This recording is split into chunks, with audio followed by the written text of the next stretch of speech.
How to crochet the even berry stitch.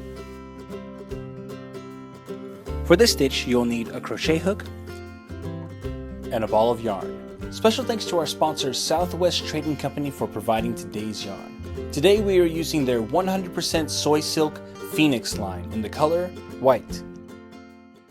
For this stitch, you'll need to know the following techniques: chain stitch, single crochet, slip stitch, berry stitch, which is a special abbreviation that we will explain in this tutorial. To begin this stitch, you must create a foundation chain in multiples of 2. Row 1, we're going to begin by working a single crochet into the third chain from our hook. So 1, 2, 3.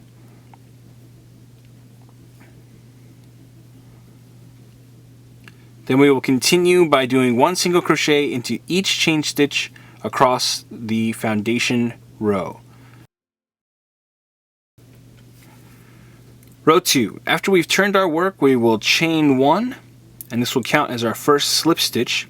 Then we will skip the first stitch and we will start our berry stitch. To do this, we will yarn over, insert our hook into the next stitch, yarn over and draw through. Then we are going to yarn over and draw through the first loop on our hook. Then we'll yarn over again on our hook and insert it back into the same stitch.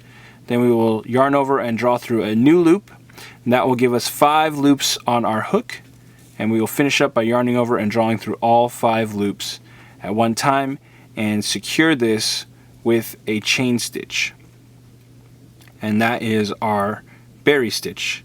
Then we will finish up our repeat by slipping the next stitch in the row. So we'll just do a slip stitch real quick. So let me do that berry stitch for you one more time. To continue our repeat, we'll yarn over, insert our hook and draw through, yarn over and draw through the first loop on our hook, yarn over, insert it into the same stitch and draw through, then yarn over and draw through all 5 loops on our hook and finish with the chain stitch. We'll finish our repeat with the slip stitch into the next stitch in our row. And we will repeat this sequence all the way to the end of the row, ending with a slip stitch into the turn chain. Then we'll turn our work. Row 3. After we've turned our work, we will begin by chaining 1. And this will count as our first single crochet. Then we will skip the first stitch and do a slip stitch into the next berry stitch. That's this one right here. We're going to go into that chain stitch that we created before to secure the berry stitch. Okay, then we are going to do a single crochet into the next slip stitch, which would be this stitch right here.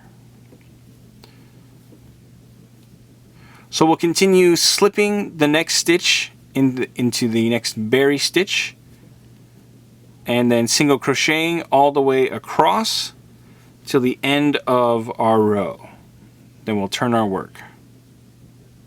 Row 4. After we've turned our work, we are going to begin by chaining 1, and this will count as our first slip stitch. Then we will do 1 berry stitch into the next slip stitch. So we're going to skip this first stitch and go into this slip stitch here. We'll yarn over and insert our hook, draw through, yarn over and draw through the first loop, yarn over and insert our hook, and then draw through. We've got 5 loops on our hook, and we will yarn over and draw through all 5, securing it with the chain stitch. Then we will do a slip stitch into the next single crochet. So we'll continue repeating the berry stitch into the next slip stitch, and then the slip stitch into the next single crochet, all the way to the end of the row. Then we'll turn our work. So we're going to repeat rows 3 and 4 until you've reached your desired length.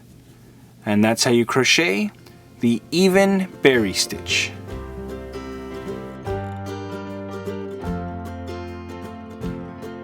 Want more New Stitch a Day?